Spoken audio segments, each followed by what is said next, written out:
ছোটবেলায় একটা কবিতা অনেক শুনতাম।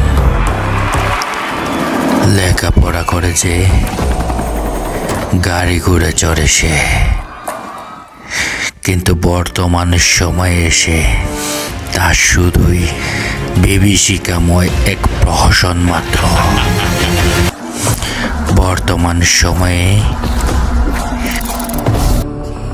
যার কাছে পয়সা রয়েছে,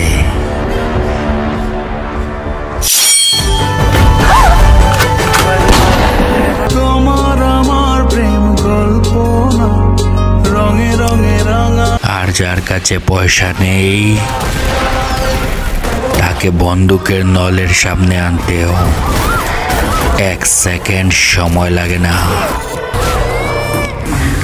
আর এমন জালিম পৃথিবীতে মাত্র একটাই, আর সেই জালিমের বিনাশ না হওয়া পর্যন্ত আমি শান্ত হব না। এই যুদ্ধ শুধুমাত্র শয়তানের বিরুদ্ধে। এই তুই কি ডারে?